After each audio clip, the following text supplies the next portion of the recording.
Welcome back, my dear children. Hope you all understand the first session. We have learned only a part of the first chapter, tracing changes through 1,000 of years. Do you remember what we have learned in the first class? Yes, about changes, which happened in the 1,000 years of Indian medieval history. As an introduction, we discussed three main changes.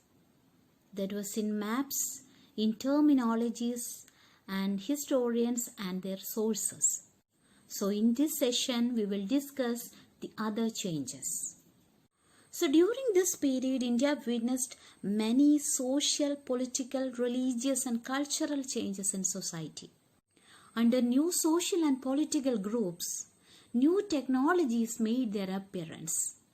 New foods and beverages arrived in the subcontinent. During this period, there were several powerful ruling dynasties, and the period after the death of Harshvardhana came to be known as the Rajput period.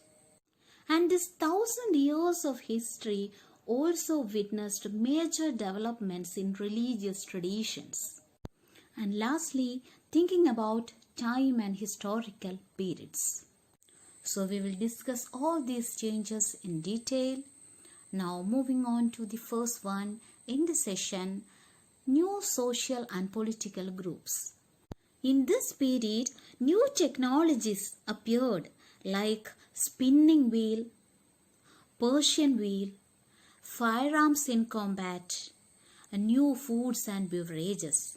And you can see the spinning wheel was used for weaving. Persian wheel was used for irrigation, and then the firearms for combat, and new foods and beverages like tea, coffee, potatoes, corn, chilies, etc. Do you know from where these foods and beverages arrived? The potatoes were from Peru, and the corn and chilies were from Mexico, tea from China, and coffee from Ethiopia. So remember that all these innovations came along with people who brought other ideas as well. As a result, this was a period of economic, political, social and cultural changes. And people traveled long distance in search of opportunities. So one group of people who became important in this period were Rajputs, which derived from the word Rajputra. Rajputra means the son of a ruler. Between the 8th and 14th centuries, the term was applied more generally to a group of warriors who claimed Kshatriya caste status. The term included not just rulers and chieftains, but also soldiers and commanders who served in the armies of different monarchs all over the subcontinent. And the qualities attributed to the Rajputs were chivalry, courage, and loyalty. Apart from Rajputs, there were other groups such as the Marathas, the Sikhs, the Ahams, the Jats, and the Kayasthas. Throughout this period, forests were being cleared gradually for extension of agriculture. Many forest dwellers means who is an inhabitant of forest. These forest dwellers were forced to migrate, and these people were migrated to towns and cities.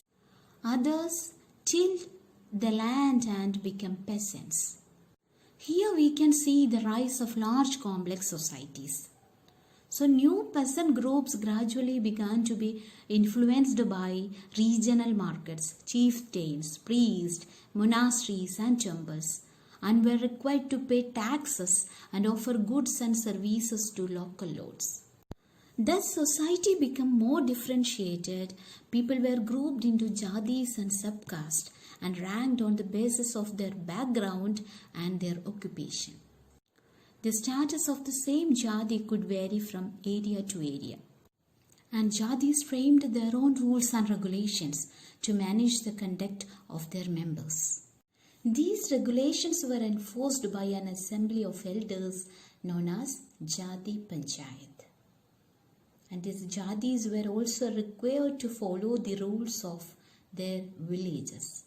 So these all are the changes included in new social and political groups. Next, the change number 5, new regions and empire. Many large states like those of the Cholas, Tughlaqs and Mughals covered many diverse regions of the subcontinent in this period. That means they were able to build an empire that was pan-regional. Pan-regional means an empire spanning diverse regions is known as pan-regional empire. So these dynasties were able to build an empire that was pan-regional. When Mughal Empire declined in the 18th century, it led to the re-emergence of regional states.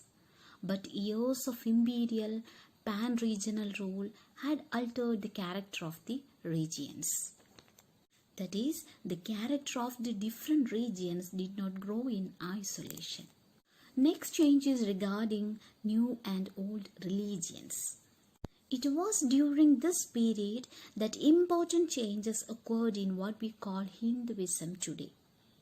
These included the worship of new deities, the construction of temples by royalty, and the growing importance of Brahmanas, the priests, as dominant groups in society.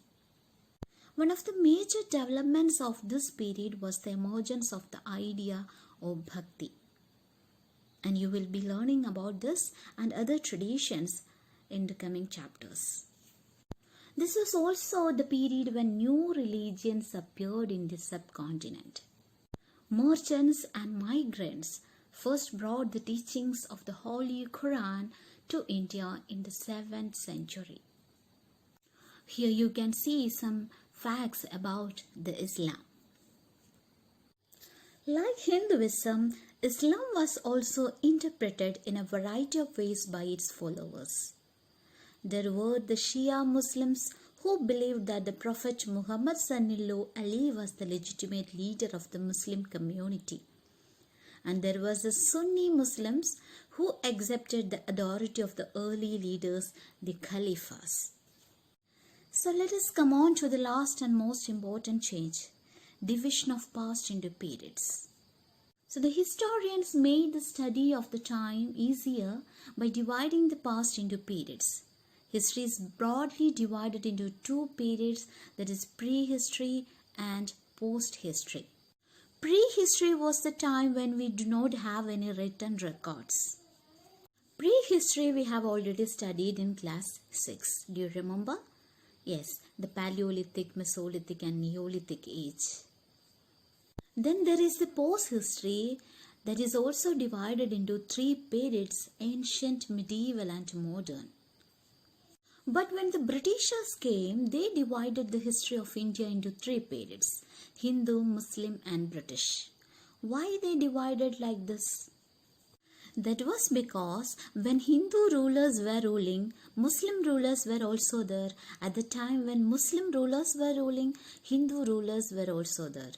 And at the time when British were in power, we have both Hindu and Muslim rulers ruling side by side as well. So children, this brings us to the end of the chapter. Here are some important terms for you. Learn them, revise them and understand them. Don't forget to write the main points in your notebook. Okay, thank you and have a good day.